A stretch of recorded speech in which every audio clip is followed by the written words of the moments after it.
যিকেইটাই আচলতে মিয়ালেণ্ড বিচাৰিছে সেইকেইটাক এটা কথা ক'ব বিচাৰিছো যে এইখন অসম হয়, এইখন বাংলাদেশ নতুবা এইখন পাকিস্তান নহয়।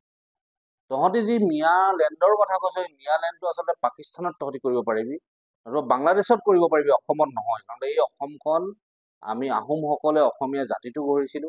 এই অসমীয়া জাতিটো গঢ়িবৰ কাৰণে আমাৰ অগ্ৰজসকলে নিজৰ প্ৰাণ দিছিলে।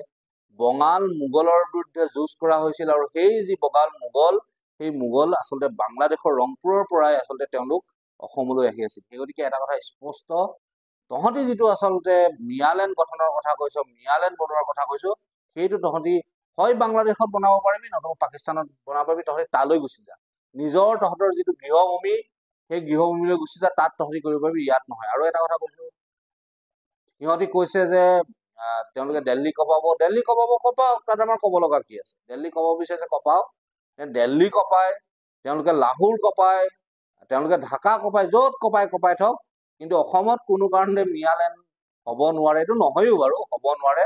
আৰু যিসকলে আচলতে এনেকুৱা ধৰণৰ দাবী উত্থাপন কৰিছে, সিহঁতি বেলেগ একো নহয়, নিজকে মিয়া মানুহখিনিৰ লিডাৰ হিচাপে প্ৰতিষ্ঠা কৰিবলৈ সিহঁতি নিজকে কৈ আছে, তাৰ বাদ বাকী বেলেগ একো কথা নহয়। গতিকে তেওঁলোকৰ যিখন প্ৰস্তাৱিত যিখন মিয়ালেণ্ডৰ কথা কৈ আছে, সেইখন মিয়ালেণ্ড মই কৈছো যে তহঁতি ঢাকা কপাই পিনে মিয়ালেণ্ডখন বনাই লওঁ, নতুবা লাহোৰ কপাই তহঁতি মিয়ালেণ্ড বনাই লওঁ। অসমত নহ'ব, দিছপুৰ কপাই তহঁতি মিয়ালেণ্ড বনাব নোৱাৰ, দিল্লী কপাই তহঁতি মিয়ালেণ্ড বনাব নোৱাৰ। বছ কথাটো